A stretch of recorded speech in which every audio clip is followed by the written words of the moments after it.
But first I want to tell you why I fight so strongly to have this file in my group. Okay, first, as you know, in the European Parliament is a question of chance. The file goes to S&D. And when I look to this file, I think, okay, I need to be the rapporteur. Because it woke up my memory of an experience of launching a network with another kind of technologies in my region in the 90s, in the last century, last millennium. And also because I feel that it is the kind of initiative that is at the same time very technical. You need to be really very careful in technical issues, but also very political. And knowledge, technology, innovation in one side, and politics in the other side are the two passions of my professional life. So I find in this report these two passions. And I understood that this is a very political initiative. My first work is to talk with all the stakeholders, but also to make a presentation in the Economic and Social Committee, and to work with the rapporteur in the Economic and Social Committee, to make a presentation in the regional Committee of Regions, and to collaborate with the Committee of Regions in the development of his report. I have also a lot of chance. Chance factor is very important in these processes. I have a great support from co-rapporteurs from the different political groups. Only the ECR, yes, it's ECR. Only the ECR says it's not a personal thing. It's because you are, it's by principle, you are against European things and European initiatives. But all the others, even some that perhaps for some of my colleagues is not welcome, all the others support the amendments, the negotiations in the trilogue. Okay, I found a very good group of people working with me, and also a very good group of people in the Commission, in the Council, in the Parliament, in the service of the Parliament. So it facilitates our work to identify which are the main obstacles and to try to find compromises. And the most difficult issue for the Parliament is the principle that is included in this initiative, the principle of first come, first served. Because I realize that we need to have easy to put in work initiative. And the first come, first served gives this easy way. But there are different realities in different countries, even when you have, want to have an European approach. And people are not comfortable. I'm not comfortable with this, but we try to find a compromise. And now, yes, the first come, first served principle is there. It's a quick process, but with clear criteria, and the different countries in these national programs could put some priorities in the process of first come, first served. First come, first served, but with some template or some conditions. The second question is the technological questions. I receive people that say it's not possible to do that with copper. Others say you need satellites. Others say you need 5G. With the 5G, it's all people understand that it's important. But we try to be internet, to assure the internet neutrality, the technological neutrality, the economic neutrality, the geographic neutrality, and how to achieve these four goals.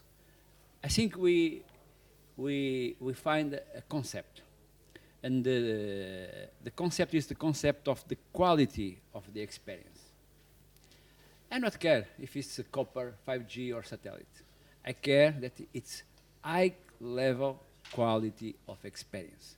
And high quality of experience means access, means openness, means safety, means contents. I'm a very lucky member of the parliament because I was the rapporteur of interoperability, before of portability, and now connectivity. All these linked, interoperability, portability, and now connectivity. We work also to define the level of acceptable restrictions. It's an interesting story. I don't know if I have time to talk about that, but I wrote my first report in Portuguese. As you understand, my English is not very good, and I choose a word, gratuito, that the translation to English is free of charge and restrictions. And this idea, free of charge, is easy to understand, but free of restrictions is more difficult. So we need to work to say what means free of restrictions and which restrictions are acceptable in the concept of free of restrictions.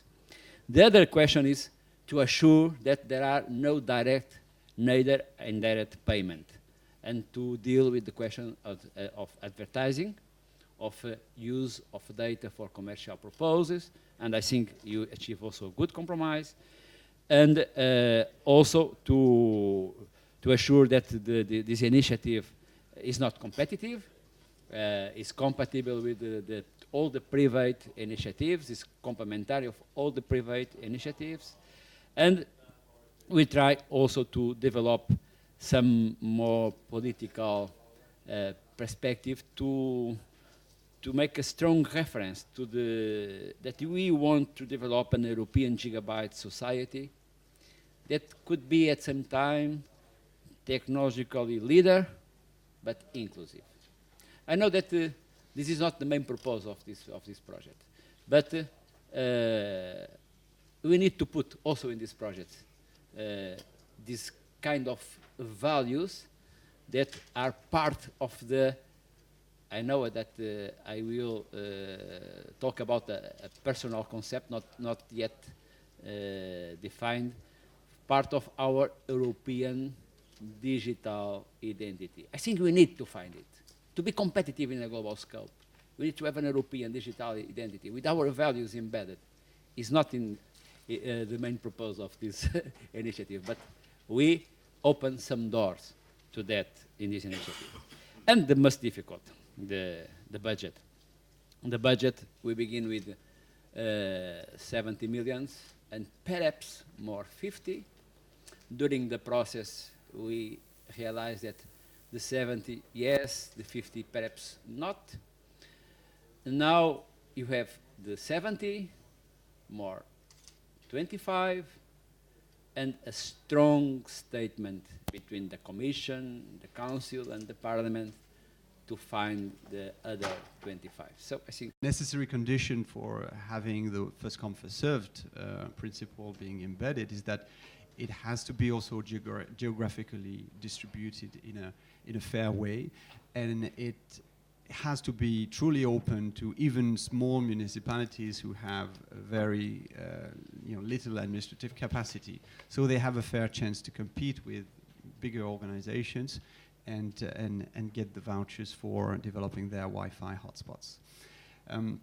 So to anticipate already one of the questions, the timeline, where will this take us to? So we currently estimate that the publication and entry into force of the legislation will probably take until October, November, mid-November at the latest. Votes in plenary is 9 September. Exactly. Vote in plenary, 9th of September is already the set date. Then we will have the work program amendment in a couple of weeks after that. And therefore the portal will be online end of the year, beginning of next year.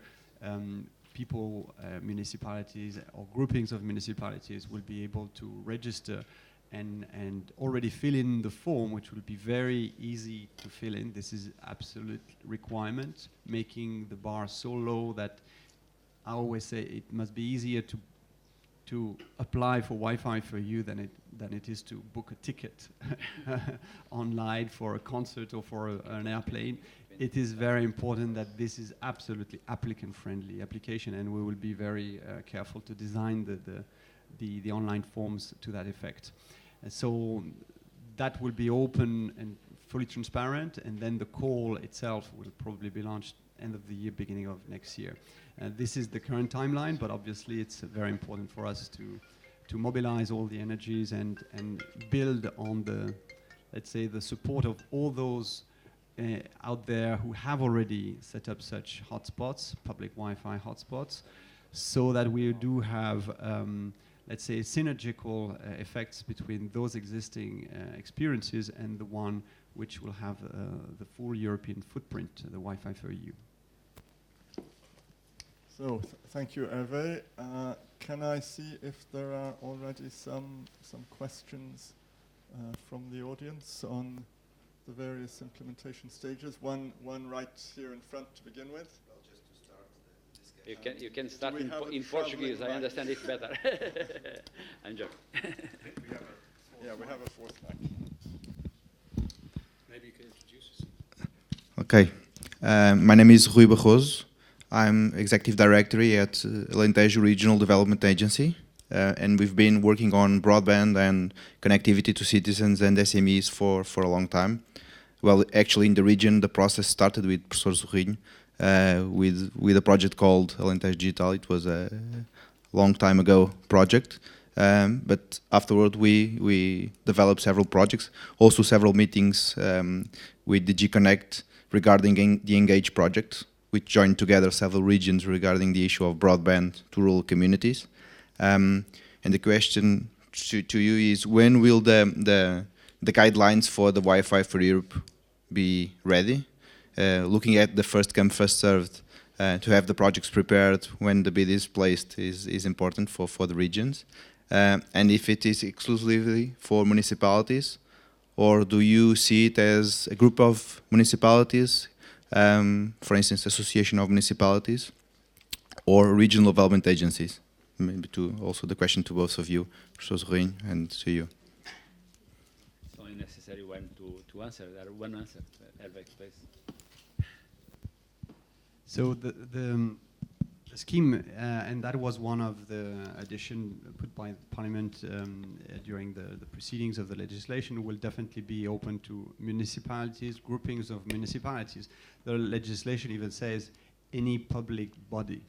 So the scope is actually very wide. Why are we talking so much about municipalities? Is that for the first call, which will be somehow our pilot call, we would want to restrict the scope of eligible applicants to municipalities and groupings of municipalities. The exact definition of what a grouping of a municipality may mean will be left to the member states to tell us, okay, in your definition, who would be the eligible entities. It is very important for us that the rules are clear, but obviously they have to fit the legal setups of each member state. Now, once we have that clarity made, obviously it will be very important for those who will be online registering that they also have a clear view that they will have, if they represent several municipalities, they will have to click as many times as they have members if they wish to cover all their municipalities. So it is, again, part of the first come, first served principle. In order to give everybody a fair chance, we want to avoid an excessive concentration of the vouchers on very small territories. So this is one of the rules that we are thinking to implement. All those parameters will be discussed in the work program that I mentioned earlier. So still, there will be discussions with the member states, but this is our proposal to the member states at this point in time. I think it's all important to add that, okay, in the Parliament we defined this idea of this open to public bodies, and the first pilot is not in the report, but we agree. The first launch will be focused in municipalities, and in the report is also previewed that we can use structural funds and private funds to increase the deep approach. For instance, association of municipalities with 25 municipalities, win 2 or 3 connections in Wi-Fi4EU. But you have funds to have 25 connections. Let's put it in work with other funds. Yeah, I think that point is a very important one. Even 120 million is a relatively modest amount of money, but part of the thinking behind this proposal was precisely just to give an impulse to initiatives that could take place anyway, and to draw a certain amount of attention to the possibilities of it, with what you could call a very, very large pilot at European scale. So this gentleman here, please, the mic, and then further back, but first here. If in each case you can give your name and affiliation, that would be great. Thanks. Thank you. David Cullen from the UK, from INCA, the Alternative Network Providers Institution. A number of member states, the UK included, are in parallel developing significant budgets for the trials of 5G in millimetric and in local hotspot developments, particularly attached to smart city agendas. What I'm interested is the extent to which applications for Wi-Fi4EU can be used in association with that to develop a pervasive, handover, mutually migrating data environment in public space. You know, because I think that certainly in the UK that will absolutely encourage applications. My guess, subject to anything Hervé would add, is that we are going to be very open to how municipalities use the networks funded by Wi-Fi4EU, provided that a certain number of, in fact, rather basic conditions are fulfilled. Anything that makes it more seamless, more oriented towards a future technology upgrade is something that in principle we would welcome, even if it's not directly written into the script as a requirement. Anything to add on that? No, only to confirm what you've just said. It is, in a way, a stepping stone towards our bigger vision, which is the European Gigabit Society, which it's not by chance, obviously, that the Wi-Fi4EU initiative was announced last September after the speech on the State of the Union by President Juncker, as one element within the package of the new strategy for broadband in Europe by 2025. I think that this initiative and this pilot could be a reference pilot for the development of the European Gigabyte Society. And this only that could explain why all the stakeholders, mainly the telecommunication operators and so on, are so interested in to define and to interfere positively in the file, because with 120 million is nothing for them, but they understand and they understood and they understand that we could create the big picture, and the big picture is very important. So, Johannes up there. Yeah, Johannes Theis, German Broadband Association. Thanks for the presentation so far. 2 quick questions. Did I understand correctly that associations that have municipal members can apply for their members and kind of act as a proxy, fill in the forms, or could they just provide a template and then the municipalities would have to apply themselves? That would be the first question. And second question, does the application, or is the application conducted via the EU form, the EU website, or do we have to contact our national broadband competence offices, which of course also seem to feel themselves responsible for such kind of contacts, or is it really directly via the EU page, as you said, as easy as booking a ticket? Many thanks. Again,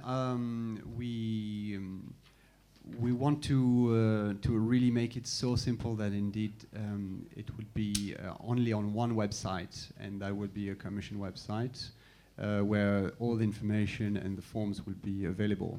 Not only will the potential applicants will find obviously those forms online, but they will also find the Wi-Fi installation companies who are ready to participate in the scheme as well.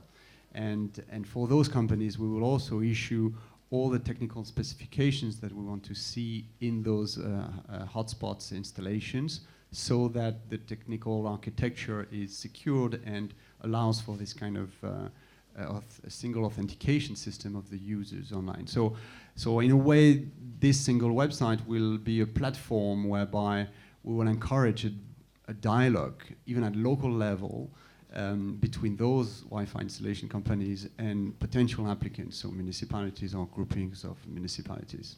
As to your second question, is an association of municipalities an eligible entity? As I said earlier, we will ask member states to define for their constituency what is the right definition that we will consider acceptable. So this may vary by country.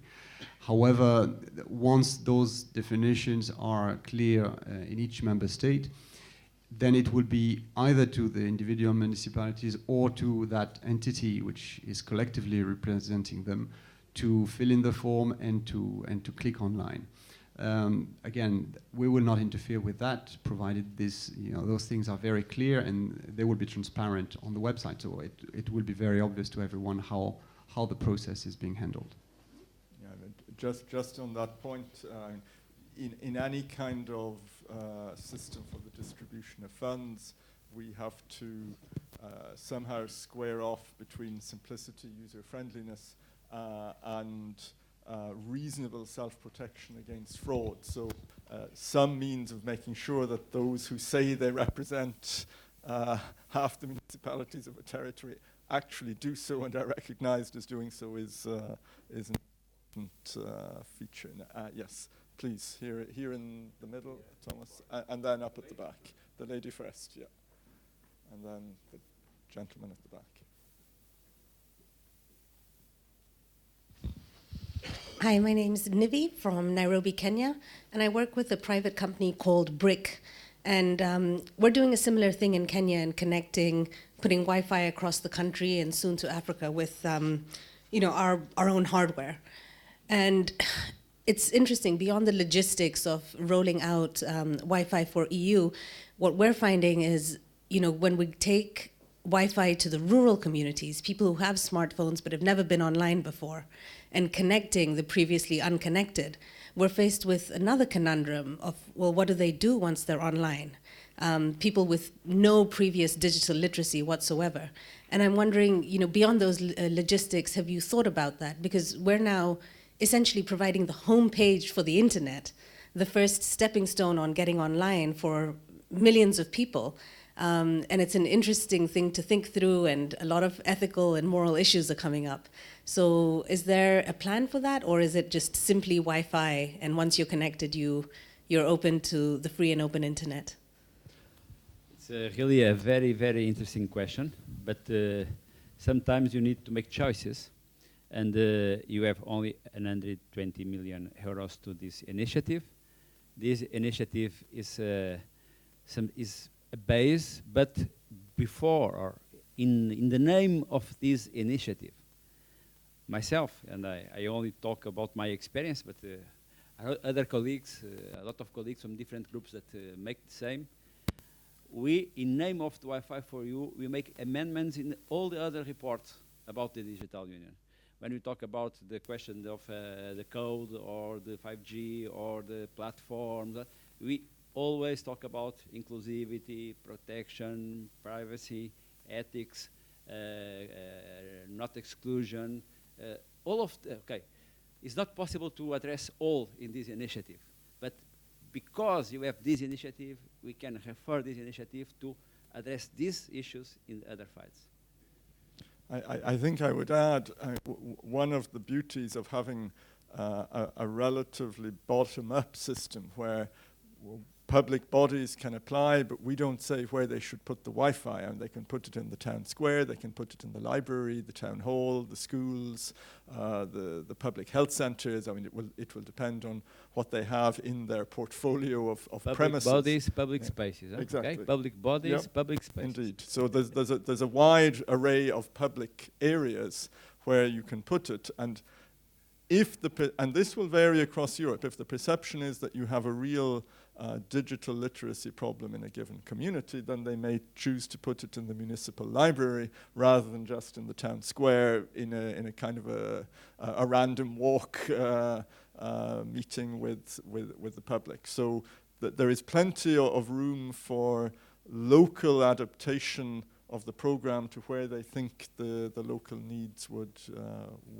lie. If I may add another point, you also touched upon, I think, in your question on the content. So in a way, it is also our ambition that we will provide not just connectivity to the internet and free and high quality. So that's the basic features. But we also want to, let's say, encourage the local authorities, the public bodies who will take those vouchers to also take it as an opportunity to provide new services. So we will have an app which will be also linked to the WiFi4EU connection, and whereby e-services can be provided by the local authorities themselves. So e-health, e-government, e-tourism, all these applications will be customized at the local level through the app, and that will allow, let's say, all digitally minded actors at local level to come together and to help those local authorities to build those services. Okay, Thomas, there's a gentleman right at the back, and then a gentleman a little bit further down the row. Perhaps as ever things warm up, just as the sand is running through the hourglass, maybe we will take the two sets of comments or questions and then react to them together to make sure that everyone gets their word. Okay, Stephen Muscat, Malta Communications Authority. I would like to check if the project will be funding the infrastructure to install the connection, or both the infrastructure and the connection. And what speeds are we talking about? Okay, thanks. And I take the one here. That's a question we are happily prepared for. Thank you very much. My name is Andronikos Kakoras from Cyprus, Department of Electronic Communications. What I would like to ask is that shouldn't each country, each member state be allowed to have a minimal amount of money to spend? Because let's say €500,000 is very important for Cyprus, that wouldn't make any change for any difference for a big member state that needs multi-million euros to how to implement this project. Thank you very much. Yeah, well, that, of course, was one of the political questions to which I think we have got a balanced outcome. Hervé, do you want to take the first implementation question? On the implementation, so the scheme is very clear. The EU, through the vouchers, will fund the installation cost and the equipment purchasing, so the CapEx. The OpEx is the responsibility of the beneficiary, so the local municipality. They will have, and that was an add-on by the legislator, for 3 years they will have to commit to maintain those equipment in good functioning order, so to pay the subscription to their ISP and obviously ensure that this is working properly. About the question of the distribution of the connections, what I understand, it is determined by the number of people, or the weight of the country in the global union. But for instance, if Cyprus, or if Portugal, I wish Portugal could do that, want to make a bet in this project, yes, we could put more money from the structural programs. You could raise more money from the budget, national budget. You can raise more money from the private participants, and you can have more connections. But the base is a distribution for all the 28, following its relative weight in the GDP of the European Union. But this is not that. You can correct me. Is like that? Is that not? To be determined. I mean, those parameters still need to be determined in the work program. So at the moment, our initial thinking is that there should be a minimum number of vouchers per member state guaranteed, and a maximum number of vouchers, capping also to ensure that even if some countries are very successful in terms of number of applicants, we cap let's say, the number of beneficiaries for that particular country if they reach a certain threshold to ensure a fair distribution across all member states. But the criteria can be, you know, a blanket number for all member states. It may be other parameters. Those will be discussed in the work program at this stage. And important to note, given the sensitivity of member states in a way about how much comes home. Of course, the work program is discussed in the CEF committee, where there is a representative of each of the member states. Have we missed anyone? Yes, please again, Alentejo calling. Because I'm also, I live in Alentejo, and I'm not exactly from Alentejo, because in Portugal it's a unique list, but Alentejo, open and finish the... So, several questions. Regarding the focus, urban or rural or both, is it possible to have a technology mix or only Wi-Fi? Is it a requirement interoperability with any available network, for instance, like EduRoam? I would see it as a good requirement, by the way. And from what I've understood, there is an app to use the Wi-Fi from an app from the Commission, as you stated. Is it an app that shows at the beginning, so it will be a European-wide app or not? Okay, so all that just to make sure that Hervé earns his ticket to Malta. Over to you. So, so the app will be available, and it will be the same app across Europe, but it will be customizable for the e-services that I mentioned earlier. Then those parts will be customizable for local players. We want also, obviously, to provide, for instance, a map of all the hotspots, so people will actually visibly see where those hotspots are on the territory. Urban versus rural, so we want to treat all potential applicants equally. However, another capping rule would be 1 voucher per municipality maximum. So this is seed money, as rightly pointed out by the other speakers, but the amount that we're envisaging still to be confirmed would be between 15,000, 20,000 euros as a lump sum for each voucher. All these parameters are still being defined now, so don't take it as definite, but this is the current thinking. So it means for bigger cities, where you have several municipalities in a capital city, for instance, you would therefore have just as many as you would have arrondissement or district areas within that bigger cities. So it is indeed by design a scheme which is more targeting suburban areas or rural areas more than the big cities in Europe, for the sheer reason also that quite often those big cities have means to roll out their own schemes. So in a way, this is an incentive, but not so much for them. The technology mix is actually not a technology mix in the sense that it has to be Wi-Fi as an access point. We will go for the last generation of Wi-Fi, so .11 AC as a technology, so to make sure we have best quality being provided. But let's say the technological neutrality dimension, and that was a precision made in the legislation, would rather be at the backhaul level, but the access point will definitely have to be Wi-Fi. And then another question. And EduRoam, I'm glad you mentioned EduRoam, because we want actually to build on the experience of EduRoam, and we're in contact with Géant. Maybe just say what it is. Oh yes, so EduRoam, for those who may not know it, is the Wi-Fi access points network rolled out by Géant and the NRENS, the National Research and Education agencies, which has proved already as a concept, to be very efficient. So if you go to almost any university, any research center in Europe, now you have an EduRoam SSID, which is available. So we work with them, and we are actually building our own architecture to mirror that of EduRoam, and we are working very closely with them. The EduRoam issue is that, for instance, for students from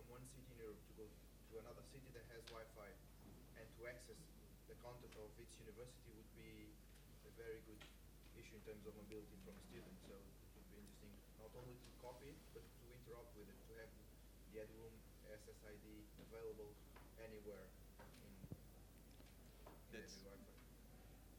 Just like Eduroam is available in all universities in Europe, we want to have the Wi-Fi4EU to provide exactly the same kind of service so that people register only once in one hotspot and then they are automatically onboarded in any Wi-Fi4EU hotspots anywhere in Europe.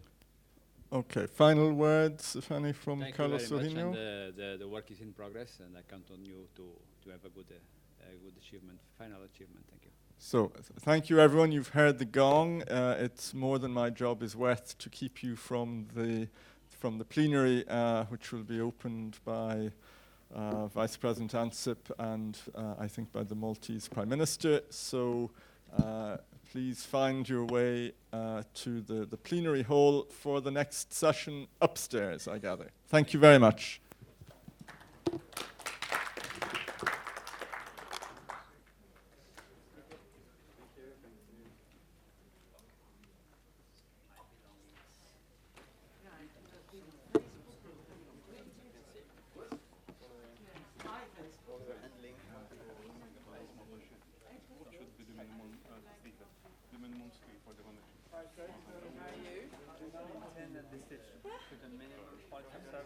But we will monitor it. So we want it to be as high as possible. So